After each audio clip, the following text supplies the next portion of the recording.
Welcome in this segment of our program brought to you by Phil Cobble, Fine Homes and Land. Trust the expert in East Tennessee residential real estate. Just look at this home in Concord Hills, 7,400 finished square feet of luxury living for well under $800,000.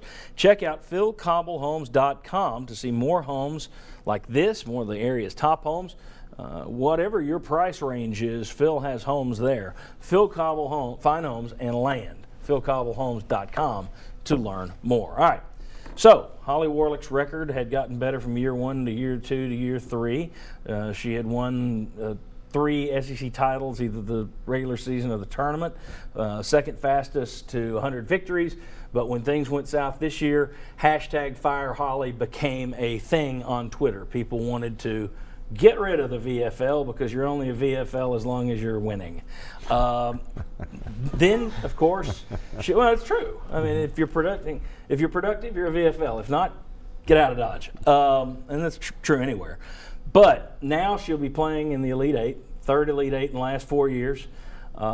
Plays Syracuse this afternoon to get to her first Final Four. I think the majority of fans are very happy with this. You think all fans are happy, though, that she's turned it around? Judging by those of you who read social media, message boards, I do not. No. It's a case of people when they decide. There are people who decided early on they did not like Butch Jones. Whatever happens with him the rest of the way, they're not going to like Butch Jones. People have got off the Holly bandwagon, and they're not going to get back on. And I mean, I think you can question some of the things that have happened with the program, some of the things, the direction it's gone. This year. But yeah, this year. Not previously. But this year. And I just think that once people get off, because people don't like to come back and say, bingo, I'm wrong. Yep. They don't like to come back and say, oh, well, maybe I was wrong about that. I know you go to a message board and read it, and you go there, and after every loss, it's a million people saying Fire Holly. You went there the other night and you found. Went there the other night after they beat Ohio State, and it was crickets. I thought, because I went there to read, okay, I want to see what people are saying now. Yeah. You know, there are going to be a lot of happy people. Nothing. Yeah. One person posted, hey, big win over Ohio State. What do you think? Yeah.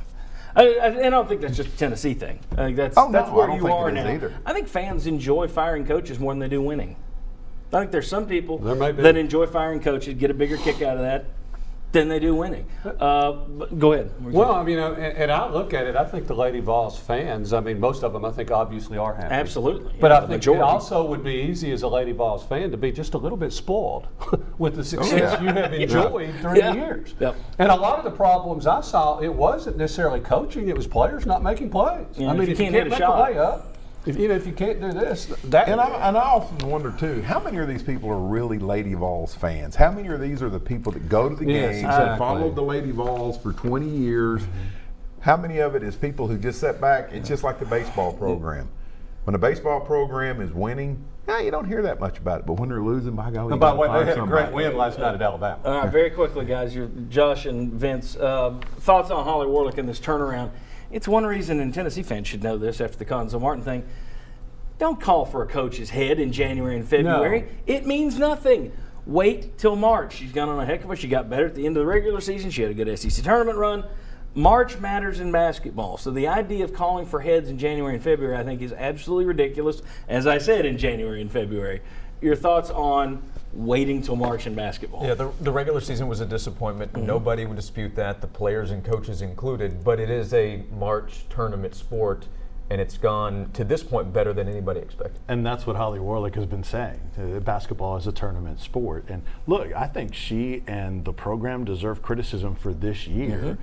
But that doesn't mean you fire her in the first down year that they've had. So it's silly. But look, people still say, well, Conzo Martin wasn't good in the regular season, even though he made it to the Sweet 16. Some people just aren't going to turn on and admit that they were wrong. And the last thing I'd say, not only did you have to replace a coaching legend, and tell me how many times that turns out real well. Never. Holly had to replace herself.